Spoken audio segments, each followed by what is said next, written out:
Hey there, Star Wars fans! Let's talk about Return of the Jedi, the epic sci-fi movie that wrapped up the original trilogy. And trust us, there's a lot to nerd out over here.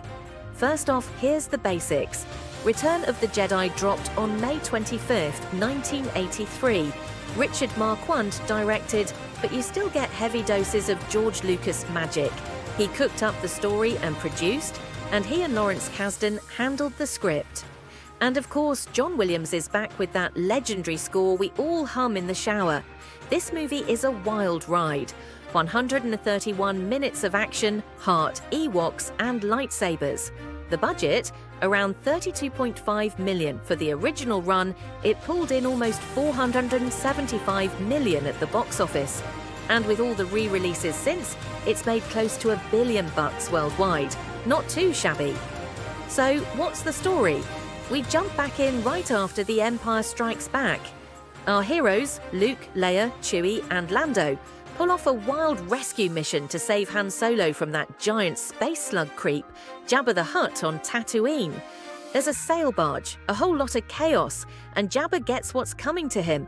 The big bad news? The Empire is building another Death Star, and Emperor Palpatine is ready to spring a trap for the Rebel Alliance. Han, Leia, Chewie, R2 and the crew head down to the forest moon of Endor to take out the Death Star's shields. They meet the Ewoks, those fuzzy little guys people either totally love or can't stand. But hey, they pull their weight.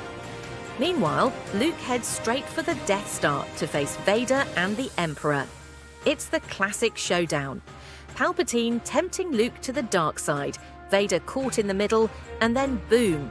Vader saves his son, knocks out Palpatine, and gets his redemption. Cue all the feels. With the Emperor gone and the Death Star in pieces, the galaxy goes nuts celebrating the fall of the Empire.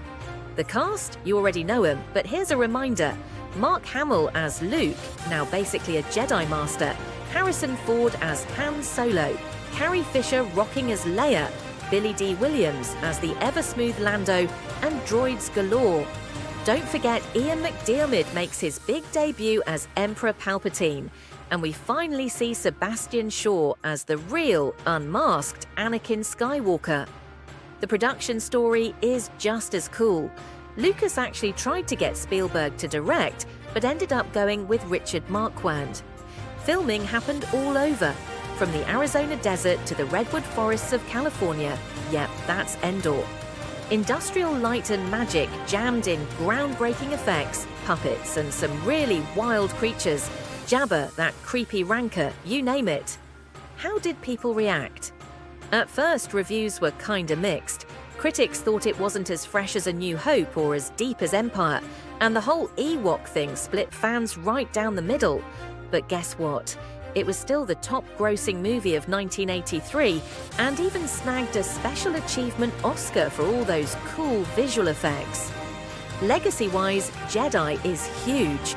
It set up loads of Star Wars stories in books, comics and video games, and made way for those famous later special editions. Whether you love or hate the CGI musical numbers or seeing Hayden Christensen's ghost pop up, you can't deny this movie's impact. Themes? Oh yeah, they run deep. Vader's redemption is front and center. There's all that family drama, Luke breaking the Skywalker cycle, hope beating out despair, and those lovable Ewoks showing that sometimes nature beats technology.